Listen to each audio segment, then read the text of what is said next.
안녕하세요. 미국 주식론 대학이 미준입니다. 5월 17일 화요일 오늘의 미국 주식 뉴스를 시작합니다. 저는 가급적이면 우리 아이들하고요, 돈 얘기를 좀 많이 하려고 노력을 합니다. 왜냐면 제가 성장하던 시기에 한국에서는 돈 이야기를 하는 것을 어떻게 보면 좀 천박하다라고 인식을 하던 시기였거든요. 그러다 보니까 금융 상식도 없고 돈 이야기를 하면 좀 죄짓는 느낌이고 돈을 밝히는 나쁜 사람으로 낙인되는 그런 분위기가 조성이 돼서요. 돈 얘기를 잘 못하고 살았습니다. 그러다 보니까 돈에 대해서 아는 것도 없고요. 자, 이런 피해 세대가 지금 우리 아이들만은 좀 그렇게 키우지 않기 위해서 어렸을 때부터 가급적이면 돈 얘기를 많이 하면서 돈이라는 것이 부정적인 존재가 아니고 또 돈이라는 것이요, 어떻게 보면 우리의 삶에 꼭 필요한 하나의 도구라는 것을 우리 아이들이 인식하고 인지했으면 좋겠다라는 바람을 가지고 있거든요. 오늘 집에 있는 정원을 보니까 잡초가 너무 많이 달아있더라고요. 그래서 우리 애들한테 초등학교 2학년, 4학년밖에 안 됐지만 잡초를 다 제거하면 돈을 주겠다 이렇게 약속을 했습니다. 그래서 1파운드짜리 하나씩 주기로 하고 심부름을 시켰거든요. 그래서 한 1시간 정도 열심히 놀더라고요. 잡초를 제거하면서. 그런데 잡초를 다 제거하고 나서 얘네들이 까먹었습니다. 용돈을 받아야 되는 것을 까먹어가지고 여기 보시면 제 책상에 지금 파운드짜리 2개가 올려 있는데요. 이게 이제 영국 파운드입니다. 하나의 한국 돈으로 한 1,600원 정도 되는 굉장히 값어치 있는 돈이거든요. 내일 만약에 기억하고 아빠한테 돈 달라고 오면은 이제 그때 줄 예정입니다. 저는 이렇게 돈 얘기를 많이 하고 싶은데 우리 애들은 돈에 대해서 관심이 없네요. 와가지고 일은 열심히 하고 용돈도 받아가지 않고, 어떻게 하면 우리 아이들이 돈에 대해서 관심을 많이 가질 수 있을까, 오늘도 좀 고심을 하면서 잠자리에 들어야 될 것 같습니다. 자, 잠자리에 들기 전에 보내드리는 5월 17일 화요일에 오늘의 미국 주식 뉴스 바로 시작합니다. 자, 오늘 방송도 월요일 미국 증시의 마감 시황부터 확인하면서 시작하겠습니다. S&P 500이 0.39% 떨어졌고요. 다우존스는 플러스로 마감을 했습니다. 0.08%, 그리고 나스닥은 1.20%로 다소 좀 큰 폭으로 하락을 했고요. 러셀 2000 마이너스 0.52%. 따라서 지난주 금요일에 상승 추세를 지켜내지는 못했다라고 정리하는 것이 맞을 것 같습니다. 개별 종목의 성적표도 잠깐 바라보면요, 많이 빠진 성장주들이 좀 보입니다. 가장 주가의 흐름이 좋지 않았던 종목은 클라우드 플레이어고요. 13.59% 마이너스, 데이터독이 10.72% 떨어졌고요. 쇼피파이가 10.57%, 투일리오가 10.03%. 전반적으로 많이 떨어진 종목들의 한 가지 공통점이 보이죠. 바로 모두 사스 기업입니다. 사스 기업이라는 것은 이제 클라우드 혁명에 발맞춰서 새롭게 형성된 비즈니스 모델이잖아요. 과거에 우리가 형체가 있었던 이런 기업의 모습에서 탈피를 해서 클라우드 상의 모든 비즈니스를 구축해 놓고 여기에서 이제 다양한 소프트웨어를 판매하는 이런 기업이 사스인데요. 어제 전반적으로 다 떨어졌습니다. 누홀딩즈도 마찬가지로 9.75%, 코인베이스 9% 떨어졌고요. 스노플레이크도 사스죠. 8.75%, G스케일러도 사스입니다. 8.58%, 레모네이드 8% 떨어지면서 어제 전반적으로 소프트웨어 기업들이 좀 주춤하는 추세를 보여줬다. 이렇게 정리가 가능할 것 같습니다. 자, 반면 올라간 종목이 조금 있을 텐데요. ABCL, 에브셀레라가 8.02% 올라갔고요. 발레가 2.72%, 소파이가 최근에 좋죠. 2.37%, DE는 디어 앤 컴퍼니입니다. 2.12% 올라갔고요. VNOM, 바이퍼 에너지가 1.97%, 니오가 1.68%, 캐터필라가 1.40%, 리오토가 0.92%, 그 밖에 조금씩 올라간 종목이 가끔 보이기는 합니다. 자, 이번에는 메가테크 기업들의 성적표를 볼 텐데요.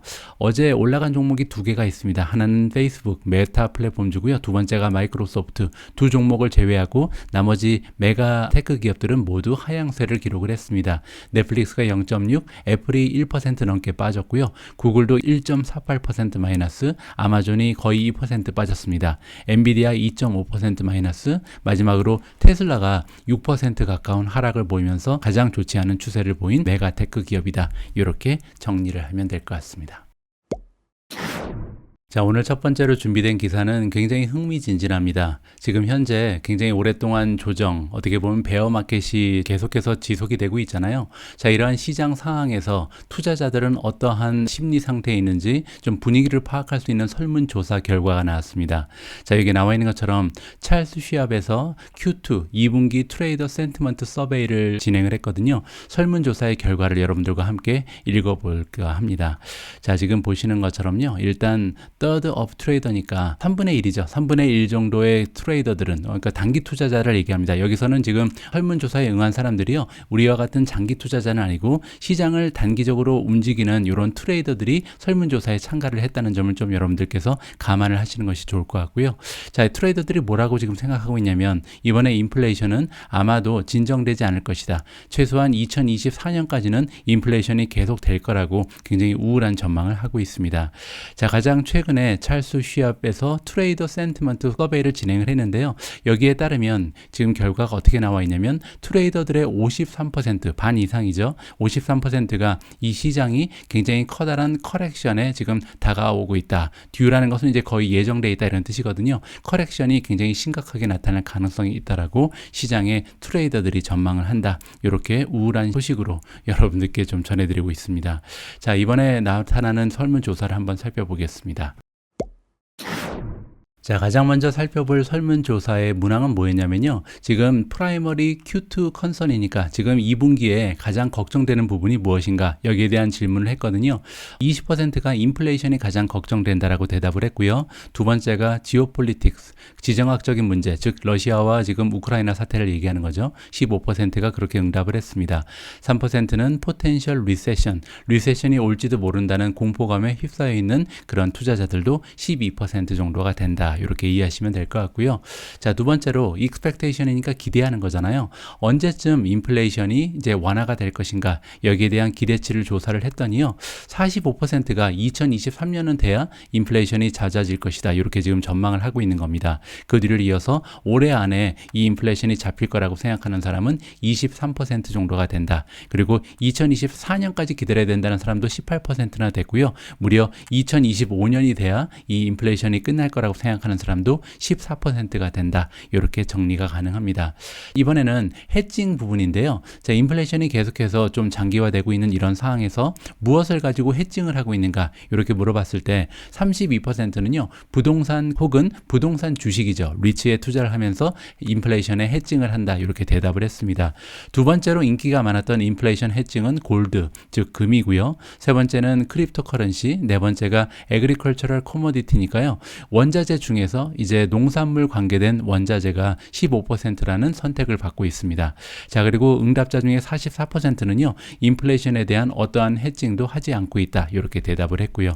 자, 그리고 하나의 해칭이 더 나오는데, 이번에는 인플레이션이 아니라 지오폴리티컬입니다. 따라서 지금 우크라이나 사태에 대비해서, 우크라이나 사태가 계속해서 장기화될 것을 대비해서 어떠한 해칭을 하고 있는가 물어봤더니요, 28%는 그냥 현금으로 바꿔서 갖고 있다. 이렇게 대답을 했고요. 자, 두 번째로 골드, 금에 투자하는 사람이 15%, 크립토가 11%고요. 아예 그냥 이머징 마켓으로 가버린다. 이머징 마켓은 제3국가를 얘기하잖아요. 따라서 디벨로핑 컨트리로 이제 옮겨서 투자하는 사람이 8%. 자, 마지막으로 이 지정학적인 리스크에 해칭을 하지 않는 사람도 48%나 됐습니다. 따라서 해칭하는 사람이 반, 하지 않는 사람이 지금 반 정도가 된다. 이렇게 이해가 가능한 것 같습니다.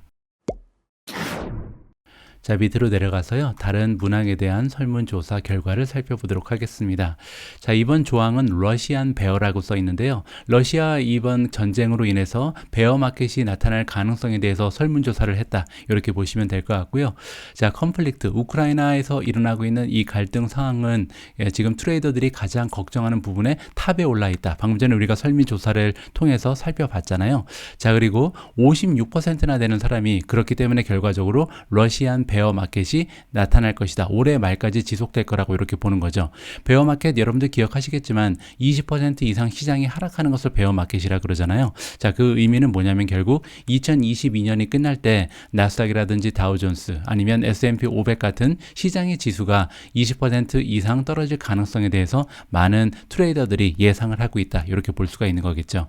자, 이 결과는 아까 말씀드린 것처럼 56%가 러시안 베어를 예상하고 있다. 이렇게 보시면 되고요. 자, 그러면 사이즈가, 그러니까 러시안 베어 때문에 어느 정도 시장이 올해 하락하면서 끝날 것인가에 대한 그 전망을 들어봤더니요, 약 23%의 응답자는 1%에서 10% 정도 떨어지는 것을 예상하고 있고, 60% 가장 많은 응답 결과죠. 10%에서 20% 정도의 조정을 생각하고 있다. 자, 그럼 나머지 17% 정도 되는 사람이요, 20% 이상 떨어지는 굉장히 커다란 하락을 예상한다. 이렇게 대답을 했습니다. 자, 그리고 조금만 더 내려가면 이제 그린 에너지에 대한 얘기가 나옵니다. 아무래도 최근 들어서 원자재 가격, 그 중에서도 오일 가격이 엄청나게 많이 올라가고 있잖아요. 자, 이렇게 퓨얼 마켓에 굉장히 좀 커다란 디스럽션이 찾아왔다. 엄청난 혼란이 지금 얘기가 되고 있는데, 이런 상황 때문에 그린 에너지로 옮겨가는 것이 가속화되지 않을까, 이렇게 좀 물어봤던 거죠. 그랬더니 응답자의 52%가 그렇다, 관련이 있다라고 대답했습니다. 따라서 지금 현재 화석 연료의 가격이 너무나 급등했기 때문에 오히려 그린 에너지 쪽에 긍정적인 영향으로 작용한다는 대답한 사람이 50%가 넘는다는 거죠. 자, 그 두 번째 질문은 뭐였냐면요. 오일 가격이 지금처럼 계속 올라간다면 결국 여러분들이 가지고 있는 트레이딩 스트래티지, 전략에 어떠한 변화를 줄 것인가라고 물어봤거든요. 자, 그랬더니 30%의 응답자는요, 에너지 쪽에 주식을 늘릴 거라고 얘기했습니다. 만약에 계속 이제 석유 가격이 올라가면 그렇다는 거죠. 자, 그리고 두 번째로 많은 응답자 18%는 뭐라고 대답했냐면 클린 에너지 쪽으로 좀 투자를 강화하겠다, 이렇게 얘기했죠. 자, 그리고 50% 반은 뭐라고 얘기했냐면 아예 전략을 수정하지 않을 것이다. 따라서 갈팡질팡하는 거죠. 어떻게 될지 잘 모르겠다, 이렇게 보는 것이 맞는 것 같습니다. 자, 이번에는 섹터 그리고 카테고리를 살펴보겠습니다. 어떠한 섹터 그리고 어떠한 카테고리에 투자자들의 관심이 집중되어 있는지, 여기에 대한 부분이거든요. 자, 일단 섹터를 보시면 어떠한 부분에 가장 지금 불리시한가, 전망이 좋게 예상을 하는가 물어봤더니요, 전체 설문자 중에 70%가 에너지 쪽이 굉장히 좋아 보인다라고 대답을 했습니다. 두 번째로 54%가 유틸리티가 좋다 그랬고요. 51%는 매테리얼즈, 즉 원자재죠. 51%는 헬스케어, 마지막으로 5위 자리에는 컨슈머 스테이플즈가 올렸습니다. 컨슈머 스테이플즈는요, 소비재 중에서 스테이플즈라는 것은 이제 필수적인 이런 뜻이거든요. 따라서 경기가 좋건 나쁘건 계속해서 우리가 소비를 해야 되는 이런 물품을 얘기합니다. 이런 부분이 지금 48%의 득표율을 얻으면서 5위로 기록을 했고요. 자, 반면 가장 좋지 않아 보이는 산업 분야를 좀 설문을 진행을 했더니 가장 좋지 않다고 예상한 부분은 컨슈머 디스크레셔널입니다. 바로 여기 나와 있는 필수 소비재에 반대되는 개념이죠. 소비재는 소비재인데 임의 소비재, 따라서 우리가 이제 살아가는 필수품하고는 거리가 먼, 따라서 좀 경기가 좋을 때 활성화되는 이러한 부분을 이야기한다, 이렇게 정리가 가능하거든요. 뭐 가장 대표적인 예가 자동차겠죠. 사람들이 좀 삶이 어려워지면 자동차를 새로 사고 차를 바꾸고 이런 일을 잘 안 하잖아요. 따라서 아무래도 임의 소비재 같은 경우는 지금처럼 뭐 리세션이 온다, 계속해서 인플레이션이 발생하는 상황에서는 조금 저조한 실적을 낼 수밖에 없다, 이렇게 우리가 생각해 볼 수가 있는 거고요. 51%의 득표율을 올렸습니다. 자, 두 번째로 가장 전망이 좋지 않은 부분은 리얼 에스테이트, 부동산입니다. 뭐 지금 너무 올랐기 때문에 그렇게 얘기하는 것 같고요. 세 번째는 IT, 기술주가 40%, 파이낸스는 금융주가 36%가 지금 대답을 했고요. 커뮤니케이션이 35%, 마지막으로 산업재가 31% 정도의 득표를 올리면서 가장 전망이 어두운 섹터로 선정이 됐습니다. 자, 다음은요, 테마틱 레벨, 따라서 어떠한 테마에 지금 투자하는 것이 좋을까, 긍정적인 부분을 먼저 살펴보면 사이버 시큐리티입니다. 아무래도 전쟁이 지금 발발되고 있고 클라우드 혁명이 계속해서 가속화되고 있는 상황이기 때문에 두 가지의 요인이 합쳐지면서 사이버 보안 쪽에 굉장히 긍정적인 의견이 모아진다, 이렇게 설명이 가능할 것 같고요.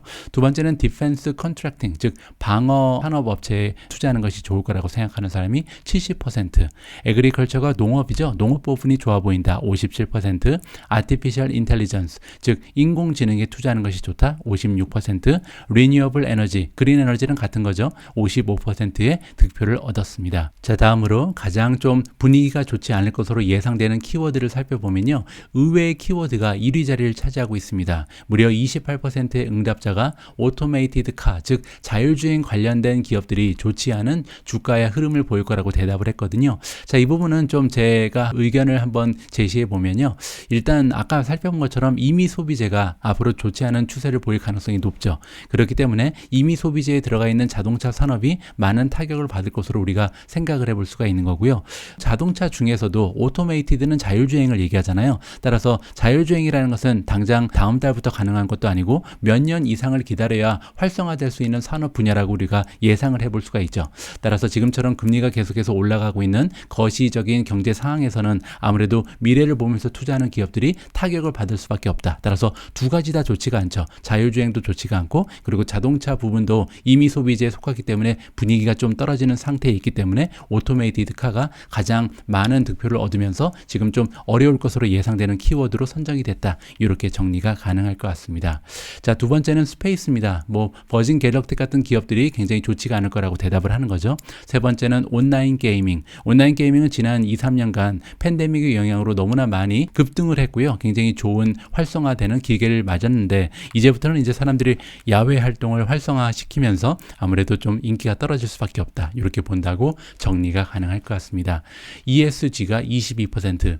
ESG도 같은 맥락으로 보시면 될 것 같습니다. 리세션이 찾아오면 아무래도 사람들이 ESG에 대한 관심이 좀 떨어질 수밖에 없잖아요. 뭐 환경적인 영향이라든지 아니면 사회적인 영향 이런 거를 생각하면서 투자할 겨를이 좀 없어지죠. 따라서 사회적 관심이 예전보다 좀 줄어들 가능성이 있다라고 보는 것 같습니다. 블록체인이 18%라는 득표를 올리면서 다섯 번째로 좋지 않은 키워드로 선정이 됐습니다. 아무래도 최근에 좀 가상화폐의 분위기를 반영하는 것이 아닌가 이렇게 생각을 해볼 수가 있겠죠. 자, 지금까지 우리는요 찰스 시합에서 진행한 트레이더 센티먼트 서베이의 결과를 살펴봤습니다.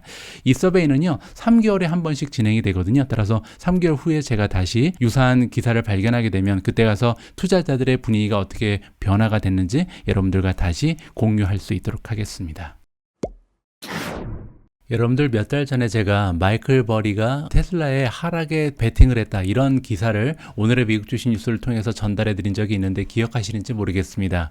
자, 그래서 굉장히 좀 많은 사람들의 관심을 받았던 마이클 버리였는데요. 자, 이번에는 빅숏을 다시 한번 했는데 누구를 향해서 했냐면 애플을 상대로 하락 추세에 지금 베팅을 했습니다. 굉장히 좀 재밌는 사람인 것 같습니다. 아무래도 애플이라는 종목은요 굉장히 좀 변동성이 적은 종목이잖아요. 그런데 변동성이 이렇게 적은 종목에 다가 하락 베팅을 한다는 것은 어떻게 보면 세간의 이목을 좀 끌고 싶은 그의 욕구가 들어가 있는 것이 아닌가 개인적으로 판단을 하고요.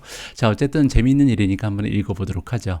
빅숏으로 유명해진 인베스터 마이클 버리가요 이번에는 굉장히 좀 커다란 베팅을 테크 자이언트인 애플 기업에 하고 있다라고 나와 있죠. 퍼스트 쿼터니까 이제 3월 31일 날 13F라는 파일이 이제 공개가 됐잖아요. 여기에 이제 나와 있다라는 거죠. 자, 버리 같은 경우는 많은 분들이 이미 알고 계신 것처럼 첫 번째 투자자였다. 뭐를 첫 번째로 했냐면요. 2008년, 2009년에 있었던 서브프라임 모기지 크라이시스가 있잖아요. 굉장히 좀 전 세계적인 경제가 폭락을 했던 이러한 위기였는데 이 서브프라임 모기지 위기를 처음으로 이제 예언을 하고요. 그리고 거기에서 많은 수익을 올렸던 그러한 투자자로 유명해진 사람입니다. 그렇기 때문에 이제 별명을 얻었죠. 더 빅숏이라는 별명을 갖는 사람이고요. 자, 이분이 이번에 애플 주식에 풋 옵션을 샀는데 몇 개를 샀냐면 2,000개를 넘게 샀습니다. 자, 그리고 2,000개가 넘는다는 것은 무슨 의미냐면요. 한 개의 풋 옵션은 100개의 주식에 연결이 되거든요. 따라서 지금 2,060개의 풋 옵션을 샀다는 것은 결국 주식으로 환산을 하면 20만 6천 개의 애플 주식에 하락 베팅을 했다. 이렇게 지금 보시면 되는 거거든요. 따라서 그냥 뭐 명목상으로 그 가치를 환산해 보자면 3,600만 달러 정도를 지금 하락하는데 투자를 했다. 이렇게 우리가 좀 환산을 해볼 수가 있습니다. 자, 풋 옵션은 여러분 기억하시겠지만 이 옵션을 가지고 있는 사람이 팔 수 있는 권리를 갖는다 이렇게 이해하시면 되는데 certain time이니까 일정 정해놓은 시간 안에 그리고 certain price니까 정해놓은 가격에 팔 수 있는 그런 권리를 얘기하거든요. 따라서 좀 주식이 많이 떨어지면 많은 수익을 올릴 수 있는 그런 구조로 되어 있는 것이 바로 풋 옵션이다 이렇게 보시면 됩니다. 자, 만약에 이 버리라는 사람이 이 투자자가 이 옵션을 아직까지 갖고 있다면 그래서 2분기까지도 팔고 있지 않다면 굉장히 좀 많은 수익을 올릴 수가 있었겠죠. 왜냐하면 애플의 주식이 지금 2분기에 들어서 15% 정도 추가적으로 하락을 했거든요. 따라서 지금도 갖고 있는지는 굉장히 궁금하지만 그렇지 않을 가능성도 굉장히 높습니다. 왜냐하면 마이클 버리는 굉장히 전형적인 트레이더거든요. 샀다 팔다 샀다 팔았다는 사람이기 때문에 오랫동안 갖고 있을 확률은 조금 적다라고 얘기를 할 수가 있는 거고요. 자, 이번에 애플의 하락에 베팅을 한 거 말고요. 다른 주식은 좀 롱에 베팅을 했습니다. 롱이라는 것은 이제 올라가는데 베팅을 했다는 거죠. 어떤 종목들을 좋게 보냐면 부킹 홀딩즈를 좋게 보는 것 같고요. 알파벳을 좋게 보고 시그마 그리고 오빈티브 마지막으로 넥스타 메디아 그룹 이런 종목들의 상승에 투자를 또 아울러서 하고 있었다. 이렇게 정리를 해볼 수가 있을 것 같습니다. 자, 다음으로 전해드릴 기사도 굉장히 흥미롭습니다. 여러분들도 잘 아시는 세계에서 가장 유명한 투자자 중에 한 명인 레이 달리오가 있잖아요.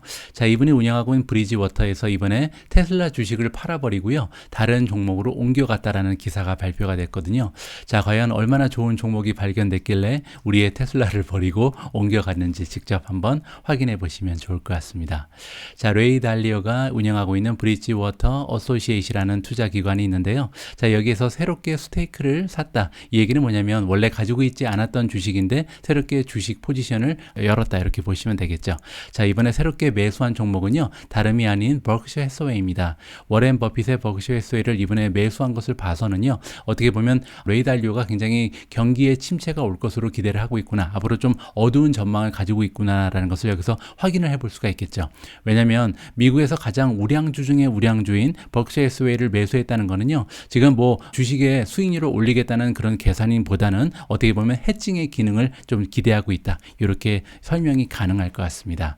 자, 그리고 또한 어떤 기업을 지금 매수했냐면 룸 렌탈 플랫폼인 에어비앤비도 이번에 매수를 했고요. 그뿐만 아니라 뉴먼트 마이닝, 즉 금강 회사도 매수를 했습니다. 마지막으로 캐터필라, 즉 중장비 판매 업체인 캐터필라에도 베팅을 했다. 이런 종목들을 사기 위해서 테슬라를 팔았다. 이렇게 우리가 이해를 해볼 수가 있고요. 자, 그 밖에 새롭게 산 주식이 여러 가지가 있는데요. 메드트로닉이라는 대기업이죠. 1.88 밀리언 정도, 굉장히 많이 샀네요. 자, 버크셔 해서웨이는 어느 정도 매수를 했냐면 30만 1,700주를 샀다고 써 있고요. 자, 에어비앤비는 19만 8천주, 뉴먼트 마이닝은 54만 7천주를 샀고요. 캐터필라는 17만 5천주를 이번에 매수했다는 것이 13F 파일을 통해서 공개가 됐습니다. 자, 그리고 여기 나와 있는 것처럼 테슬라 주식을 팔아버렸다. 엑시시니까 완전히 나가버린 거죠. 보유하고 있던 주식을 전량 매도를 했다. 이렇게 우리가 해석을 해볼 수가 있는 거고요. 테슬라와 아우러서 같이 전량 매도한 종목이 몇 가지가 있는데 또 하나는 이제 버라이즌이고요. 버라이즌 외에도 콜롬비아 스포츠웨어 그리고 오토존이라는 종목도 이번에 다 매도 처리했다. 이렇게 정리가 가능할 것 같습니다. 자, 그 밖에도 원래 가지고 있던 종목인데 보유량을 늘린 종목이 몇 가지가 보이거든요. 따라서 긍정적으로 평가한다. 이렇게 해석이 가능하겠죠. 자, 일단은 ETF입니다. iShares MSCI Emerging Market ETF. 우리가 EEM이 티커네임이고요. 이 ETF 같은 경우는 이머징 마켓에 투자할 수 있는 지수다. 이렇게 보시면 될 것 같은데 따라서 앞으로 미국 시장보다는 어떻게 보면 지금 새롭게 올라오고 있는 디벨로핑 컨트리의 경제가 오히려 더 나을 거라고 기대를 하는 것 같습니다. 뭐 적어도 뭐 경기까지는 아니더라도 주식시장 그쪽이 더 낫다고 보는 거죠. 자, 그리고 알리바바의 매수도 조금 늘렸고요. 존슨앤존슨도 좋게 보는 것 같습니다. 코카콜라도 매수를 했습니다. 따라서 어떻게 보면 굉장히 방어주 쪽에 많이 집중을 한다. 이렇게 우리가 살펴볼 수가 있는 거죠. 코카콜라야말로 정말 전형적인 이 소비재 중에 필수 소비재라고 볼 수가 있겠습니다. 뭐 경기가 좋지 않다고 해서 콜라를 안 사 먹지는 않을 거 아니에요. 그리고 P&G 같은 경우도 같은 경우다. 이렇게 우리가 정리를 해볼 수가 있는 것 같고요. 자, 반면에 리듀스했다. 따라서 원래 가지고 있던 종목의 그 주식의 개수를 줄인 것이 몇 가지가 있는데 홈디포라든지 아니면 로즈가 있습니다. 따라서 이런 경우는 이제 임의 소비재라고 볼 수가 있겠죠. 경기가 좋을 때 잘 나가고 경기가 나쁠 때 아무래도 떨어질 수밖에 없다. 더욱이 이 종목 같은 경우는요. 팬데믹의 수혜주기 때문에 줄였다. 이렇게 이해해 볼 수도 있습니다. 자, 그리고 DD 글로벌, 존슨 콜트롤, 지금 마지막으로 셔윈 윌리엄즈 이런 주식들을 원래 가지고 있던 보유량에서 조금씩 줄여나갔다. 이렇게 정리를 해드릴 수가 있을 것 같습니다. 자, 어제 테슬라의 주가가요 5.88% 하락을 했습니다. 이걸 보고 지금 레이 달리오가 팔아서 빠진 거 아닌가 뭐 이렇게 생각하시는 분들도 계실 텐데 그 영향보다는요 제가 보기에는 이 기사 때문에 빠진 영향이 더 큰 것 같습니다. 자, 굉장히 좋지 않은 소식이 하나가 더 보도가 되고 있거든요. 함께 읽어보도록 하겠습니다. 자, 테슬라가 시작을 했다. 이번 주를 주가가 떨어지면서 시작을 하고 있다라고 얘기하죠. 그 이유가 뭐냐면 우리 같은 인베스터들, 투자자들이 소화를 해야 됐다. 그래서 좋지 않은 소식 하나가 발견이 됐기 때문에 이 소식을 소화하면서 주식이 떨어졌다라고 얘기합니다. 그리고 이 좋지 않은 소식은 샹하이, 중국의 상해에서 전해지고 있다라고 정리가 가능하고요. 자, 테슬라 같은 경우는 지금 보도되기를 일주일 정도 연기를 한다라고 나와 있습니다. 어떤 계획을 연기를 하냐면요. 샹하이 공장에서 현재 생산을 완전히 이제 회복하려고 노력을 하는데 이 계획에 차질이 생겨서 일주일 정도 더 차질이 길어진다. 이렇게 우리가 해석을 해볼 수가 있거든요. 자, 그래서 새로운 계획에 따르면 점프 백 투 멀티 시프트니까 지금은 이제 시프트를 하나밖에 돌리지 않는다 그러거든요. 따라서 시프트를 여러 개 돌린다. 따라서 아침조가 따로 있고 점심조가 따로 있고 야간조가 따로 있고 이렇게 이제 시프트 근무를 아직까지는 하고 있지 않은데 이런 시프트 근무를 5월 23일부터 시작을 한다라고 나와 있고요. 그렇게 되면 하루에 2,600대 정도의 전기차를 생산할 수 있다라고 얘기합니다. 자, 지금은 어떻게 돌아가고 있냐면 여기 나와 있는 것처럼 시프트가 하나밖에 없고요. 그래서 하루에 많아야 1,200 1200톤 정도를 지금 생산한다. 이렇게 우리가 생각해 볼 수가 있겠죠. 자, 이게 이제 커다란 문제가 되는 부분이 뭐냐면 지금 2분기가 시작한 지 얼마 되지 않았잖아요. 그런데 문제는 4월 달에 생산량이 굉장히 적었기 때문에 판매 대수가 굉장히 적었죠. 그리고 이제 5월 달에 좀 기대를 하고 있었는데 5월 달도 거의 지금 반 이상 지나가고 있는 상황에서 어떻게 보면 아직까지도 생산 대수가 예전의 모습을 되찾지 못하면서 어떻게 보면 2분기가 이러다가 완전히 망하는 것이 아닌가 걱정되는 부분이 좀 발생하고 있습니다. 자, 그렇게 돼서 결국은 6월 1일 정도가 돼야 샹하이의 공장이 정상 가동화될 것이다. 따라서 완전히 정상 가동되고 예전처럼 정상적인 생산 대수를 만들어내면서 테슬라의 실적을 올려줄 시기는 이제 6월 1일이나 돼야 가능하다. 그 전까지는 예전에 비해서 생산 대수의 차질을 빚을 수밖에 없다. 이렇게 굉장히 좋지 않은 업데이트가 발견이 되면서 보시는 것처럼 주가가 6% 정도 떨어졌다. 이렇게 해석을 하는 것이 더 맞는 것 같습니다. 제가 투자하고 있는 종목이 40개가 넘는데요. 그중에서 2022년 들어서 저의 마음을 가장 좀 설레게 했던 종목을 하나 선택하라면 저는 주저없이 우버라고 대답을 할 것 같습니다. 그 이유가 뭐냐면요. 뭐 주가가 많이 올라가서 설레인 것이 아니라 굉장히 좀 자주 한 2주에 한 번 정도는 깜짝깜짝 놀랄 만한 새로운 비즈니스 모델을 발표하고 새로운 혁신적인 모습을 보여주면서 좀 투자자들의 기분을 굉장히 좋게 해주고 있거든요. 자, 이번 기사에서도 우버는 또 투자자들에게 신선한 뉴스를 전달해주면서 기분 좋게 또 오늘의 장을 바라볼 수 있게 됐습니다. 주가는 3% 이상 빠졌는데도 그런데도 좀 기분이 좋네요. 자, 어떤 내용인지 한번 살펴보시죠. 자, 우버 테크놀로지의 주식이 월요일날 빠지고 있다. 방금 전에 살펴보셨죠? 자, 뭐뭐에도 불구하고 빠지고 있다. 사실 호재가 발생을 했거든요. 어떤 호재가 있었냐면 우버에서 개최를 했는데 Go Get 이벤트라는 것을 개최를 했습니다. 여기에서 언베일링을 했다. 우리가 보통 베일에 쌓여 있다 이런 얘기 많이 하잖아요. 언베일은 베일을 없애버리는 거니까 이제 발표를 한 거죠. 그래서 새로운 기능 몇 가지를 소개를 했다. 이렇게 우리가 해석을 해볼 수가 있고요. 자, 거기에는 어떤 내용들이 있었냐면 차터 버스, 따라서 전세 버스 이런 것도 이제 애플리케이션을 통해서 예약이 가능하게 됐고 또한 오토노머스 딜리버리가 나옵니다. 따라서 우버 이츠를 드디어 이제 자율주행과 접목을 해서 배달을 받을 수 있는 그런 시대가 개막을 한다. 산타 모니카에서 가능하다라고 써여 있네요. 자, 자세한 내용을 한번 읽어보면 좋을 것 같습니다. 자, 우버에서 이야기하기를 파트너십을 결성을 했다라고 나와 있는데 모셔널이라는 데가 있습니다. 여러분들 잘 아시는 기업입니다. 모셔널은요, 벤처, 조인트 벤처죠. 그런데 한국 기업, 즉 현대자동차랑 그다음에 미국에 있는 앱티브라는 기업이 이제 만나서 합작을 해서 만든 조인트 벤처가 바로 모셔널이거든요. 자, 그런데 이 모셔널과 파트너십을 우버가 맺게 된 거죠. 자, 그러면서 어떠한 것을 런칭을 했냐면 오토노머스 딜리버리니까 자율주행을 이용한 배달 서비스를 시작한다라고 나와 있습니다. 자, 그리고 여기에서 어떠한 차량을 이용하게 되냐면 모셔널이 가지고 있는 전기차인 아이오닉 5를 이용하게 된다. 아이오닉 5 여러분들 보신 적 있는지 모르겠습니다. 굉장히 예쁘게 생긴 자동차잖아요. 아이오닉 5를 이용해서 배달을 한다. 배달을 하기에는 너무나 좋은 자동차죠.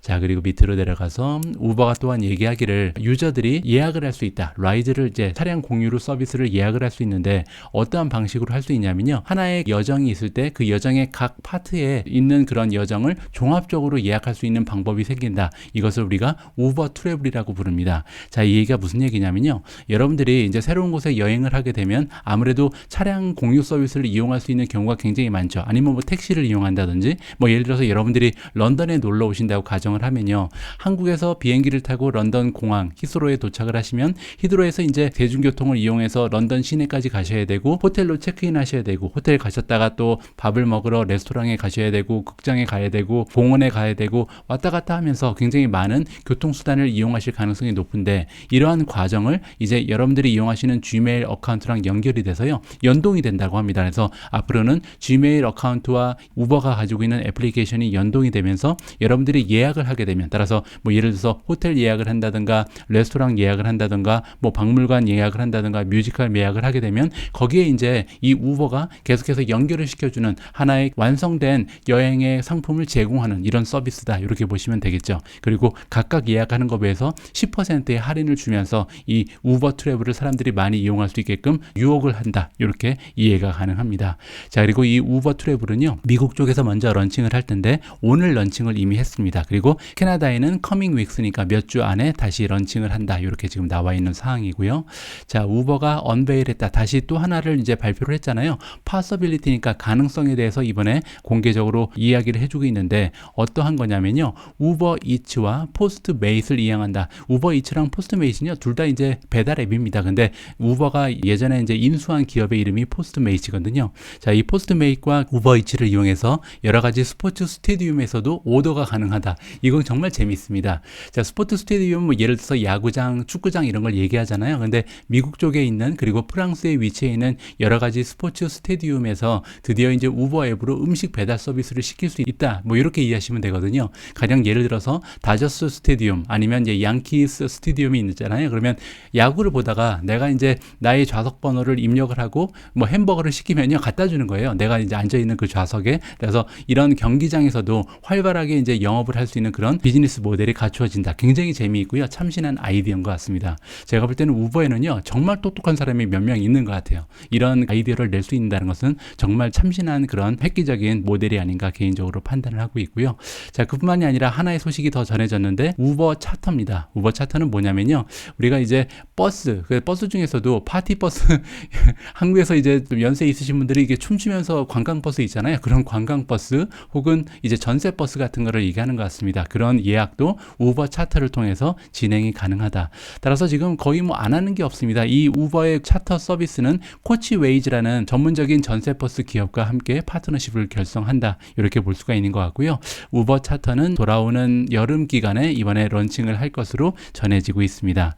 자, 우버는 여러분들 잘 아시는 것처럼 처음에 차량 공유 서비스로 시작을 했습니다. 그냥 택시랑 비슷한 건데 조금 더 싼 택시에 불과했었죠. 그러던 것이 이제 최근 들어서 제가 오미주를 통해서 전해드린 것처럼 옐로우 캡이라든지 각 대도시에 있는 택시 조합과 파트너십을 결성하면서 이제는 우버의 애플리케이션을 통해서 택시를 예약할 수 있는 이런 시대가 열리고 있거든요. 어떻게 보면 예전의 적을 지금의 이제 동지로 만들면서 굉장히 스마트한 전략을 펼치고 있다. 이렇게 해석이 가능하고요. 그리고 나서 더 발전적인 모습을 보이는 것은 사실 우버이츠입니다. 처음에 우버이츠는요, 말 그대로 레스토랑의 이제 배달 서비스를 위해서 개발된 그런 앱이었거든요. 근데 이제 처음에는 음식 배달 서비스에 만족을 하다가 나중에는 이거를 식료품으로 확장을 했죠. 그래서 어떻게 보면 장 봐주기 서비스 이렇게 지금 발전을 했잖아요. 이 부분이 굉장히 좀 커다란 시장을 가지고 있다. 우리가 기대를 해볼 수가 있고요. 장보기 서비스만 해주는 것은 아닙니다. 그 이후에 계속해서 하나 둘씩 아이템을 늘려나가고 있죠. 술 배달도 해주고 마리화나 대마죠. 대마 배달도 해주고 화장품이라든지 뭐 스포츠용품, 건강식품 뭐 이제는 배달하지 않는 상품이 없을 정도로 다양한 품목을 이제 우버 배달 서비스를 통해서 받아볼 수 있다. 이렇게 우리가 이해를 해볼 수가 있고요. 자, 그리고 지난달에 제가 한 가지 뉴스를 또 전해드렸죠. 이제는 비행기 예약이라든지 그리고 기차표 예매도 우버를 통해서 가능하다. 이러한 소식을 굉장히 좀 즐거운 마음으로 전해드린 게 엊그제 같은데 오늘 다시 이렇게 전세버스까지 관광버스까지 이제 우버를 통해서 예약을 할 수 있다. 이러한 굉장히 참신한 비즈니스 모델이 계속해서 발생하고 있습니다. 이런 식으로 계속해서 서비스의 종류를 계속해서 더해가고 있잖아요. 만약에 이런 식으로 비즈니스가 계속 확장하게 되면 제가 바라봤을 때 우버라는 기업이 가져갈 수 있는 두 가지 혜택이 있습니다. 첫 번째는 뭐냐면요. 이렇게 시장의 규모가 계속 커질 수밖에 없죠. 왜냐면 처음엔 차량 공유 서비스라는 시장은 그 한계가 있었을 텐데 음식 배달 서비스가 들어가고 식료품 배달 서비스가 들어가고 그러면서 계속해서 배달되는 서비스의 종류와 그리고 이제 그 레벨이 향상되고 있잖아요. 따라서 그들이 가지고 있는 TAM, Total Addressable Market의 규모가 계속해서 커지고 있다. 이 점이 첫 번째 혜택이다라고 저는 생각을 합니다. 두 번째는 뭐냐면요. 이 플랫폼이 가지는 가장 커다란 장점 중에 하나인 네트워크 효과입니다. 여러분들 이제 네트워크 효과에 대해서 이해를 하실 텐데 사용자 수가 늘면 늘수록 이 플랫폼의 가치가 늘어나는 거잖아요. 왜냐하면 다른 플랫폼에 사람들이 가지 않고 계속 이 플랫폼에 머물러 있을 가능성이 높아지죠. 근데 우버가 처음에 차량 공유 서비스만 할 때는 아무래도 자가용이 없다든가 아니면 빈번한 여행을 하는 사람들만 사용하던 플랫폼이었을 것 같은데 이게 이제 음식 배달 서비스도 하고 식료품 배달도 하다 보면 아무래도 여러 가지 다양한 목적을 가지고 이 우버 플랫폼에 진입하는 사람들이 많이 늘 거 아니에요. 그럼 사용자 수가 계속 기하급수적으로 늘 수밖에 없겠죠. 그러면 원래는 A라는 목적을 가지고 들어왔던 사람이 B라는 비즈니스도 이용하게 되고 B를 위해서 들어왔던 사람이 C를 이용하게 되고 이러면서 점점 더 네트워크 효과가 가속화될 수밖에 없다. 그러다 보면 결국은 우버라는 앱은요. 하나의 슈퍼 앱으로 그러니까 이 앱에 들어가면 안 되는 게 없는 이러한 슈퍼 앱으로 발전할 가능성이 굉장히 커지고 있습니다. 그런 의미에서 저는 이 우버라는 기업을 굉장히 긍정적으로 보고 있지만요. 어디까지나 저의 개인적인 의견이고 매수 의견은 아니다라는 것을 다시 한번 강조드리고 싶습니다. 자, 오늘 마지막으로 준비한 기사는 소파이 관련된 뉴스인데요. 굉장히 기분 좋은 소식입니다. 자, 소파이 테크놀로지가 주식이 이제 4% 정도 주가가 올라갔는데요. 그 이유는 뭐냐면 CEO가 이번에 조금 더 주식을 줍줍했다라고 나와 있습니다. 제가 몇 번에 걸쳐서 강조드렸지만 내부자가 이렇게 주식을 살 때는 한 가지 이유밖에 없죠. 팔 때는 여러 가지 다양한 이유가 있을 수 있습니다. 빚을 갚을 때도 있고 아니면 새로 집을 산다거나 차량을 바꿀 때도 있고 아니면 집에 경조사가 있을 수도 있죠. 사랑하는 뭐 자식이 결혼을 할 수도 있고 여러 가지 이유 때문에 주식을 팔 수가 있지만 만약에 여기에 나와 있는 것처럼 소파이의 CEO가 주식을 살 때는 단 한 가지밖에 없습니다. 내가 운영하고 있는 이 기업의 미래를 믿고 있다. 이렇게 우리가 긍정적으로 바라볼 수가 있는 거고요. 자, 보신 것처럼 소파이 테크놀로지가 이번에 공개를 했다. 그의 CEO인 안토니 노토가 굉장히 유명한 CEO입니다. 능력 있는 분인데 이분이 지금 0.39 밀리언이니까 39만 주 정도를 이번에 추가적으로 매수했다. 이렇게 볼 수가 있는 거고요. 가격이 나와 있습니다. 6.5달러 정도를 주고 산 것으로 나와 있는데 소파이가 지금 7달러 넘었거든요. 이미 CEO가 적시에 지금 주식을 매수한 것으로 우리가 생각해 볼 수가 있는 거고요. 자, 그러면서 이 안토니 노토가 가지고 있는 전체 주식의 양이요. 3.2 밀리언이 됩니다. 무려 320만 주를 가지고 있다. 뭐 창업자 CEO도 아니고요. 최근 들어서 이제 CEO에 임명이 된 사람인데 굉장히 좀 주식을 많이 가지고 있죠. 320만 주를 이미 가지고 있는 사람이다. 이렇게 우리가 정리를 해볼 수가 있습니다. 과연 CEO가 주식을 사면서 이 소파이의 주가가 좀 급등하는 그런 계기가 되지 않을까 개인적으로 좀 기대를 해보고 있습니다. 5월 17일 오늘의 미국 주식 뉴스를 마감할 시간입니다. 오늘도 오미주님과 함께 준비한 자막 영상을 소개해 드릴 텐데요. 자, 오늘도 단골 손님이 등장하셨습니다. 댄 나일즈고요. 댄 나일즈가 이번 영상에서 뭐라고 앞부분에서 얘기를 하냐면요. 주식이 앞으로 20%에서 50% 정도 떨어질 거라고 얘기합니다. 근데 그 간격이 너무나 크잖아요. 뭐 40%에서 50% 아니면 20%에서 30% 정도는 이해를 할 텐데 20%에서 50% 정도 떨어진다. 이거는 조금 누구나 할 수 있는 얘기이기 때문에 앞부분은 좀 생략을 하고요. 대신 3분부터 이제 끝부분까지 한 2분 정도의 영상이 굉장히 좀 알차고 여러 가지 그만의 논리가 좀 숨어져 있습니다. 그래서 댄 나일즈라는 사람은 이러이러한 논리를 가지고 앞으로 하락장이 당분간 지속될 것으로 생각을 하는구나라고 우리가 좀 이해를 해볼 수가 있거든요. 자, 어떠한 논리를 가지고 있는지 여러분들께서 직접 한번 들어보시면 좋을 것 같습니다. 5월 17일 화요일 날 보내드리는 오늘의 미국 주식 뉴스는 여기까지입니다. 홍보 말씀을 좀 드리고 싶은데요. 제가 어제 저녁에 올린 방송이 하나 있습니다. 미주원 특별 인터뷰. 그래서 시킹알파에 있는 수많은 블로거들이 있는데요. 주식 전문 블로거들이죠. 이분들 중에 가장 수익률이 좋고 최근 들어서 굉장히 각광을 받고 있는 많은 사람들이 팔로우를 하는 주식 전문 블로거를 미주원 채널에 모셨거든요. 그래서 이 영상을 좀 보시면 최고의 주식 전문 블로거는 이러한 식으로 주식을 분석하고 종목을 선택하는구나 라고 우리가 배워볼 수 있는 굉장히 좀 학습적인 컨텐츠를 준비를 했기 때문에 많은 분들께서 꼭 한번 시청을 해보시면 좋을 것 같습니다. 이 작업 작업하느라고 굉장히 좀 오래 걸렸거든요. 제가 일주일 넘게 제 와이프랑 고생하면서 만든 영상이기 때문에 가능하면 많은 분들께서 꼭 이 좋은 영상을 보시면서 많은 점을 좀 배우실 수 있는 기회로 활용을 하셨으면 합니다. 우리 모두가 미국 주식 투자로 은퇴하는 그날까지 다 함께 화이팅입니다. 행복한 하루 되세요. 감사합니다. I think you have to have a time component to this. And what people are forgetting is for the last 13 years, the Fed has had your back ever since the global financial crisis. So every drop has been small. It's been very short in time. And you've always made that back because the Fed just kept stimulating. You don't have that anymore. In fact, the Fed is absolutely your enemy right now. And so our base case is we go into a recession in 2023 and inflation is still higher than people expect. In our case, we think it's still 4 to 5%, and at which point multiples just continue to compress. If you look at the 1970s as an example of that, the trailing S&P multiple was 20 times. It got down to 7 times, and you lost nearly 50% of your money during that period of time. And so I think you need to keep that in the back of your mind as the big picture. And I still remember 2000. I mean, I remember Apple with nearly $4 billion of cash on the balance sheet, losing, I think it was 66 million a quarter in cash flow, trading below cash value at its worst. So if you think about that as the backdrop and the fact that we just started raising rates, I mean, and the economy is slowing down. You're seeing companies missing numbers, estimates coming lower, and you've got, whatever the fallout is with the Russia situation, with food prices, et cetera. And that still hasn't completely gotten baked into numbers yet. You still have a long way to go. So for us, we're matching whatever we're buying on the long side with names on the short side where we go, well, yeah, things in smartphone area, PC area, that stuff, you had massive surges in demand, and now that's falling off, and you've got inventories building up, which is something we haven't talked about. And so when companies get that golden screw or that one piece they're missing, you're going to see a big inventory liquidation too.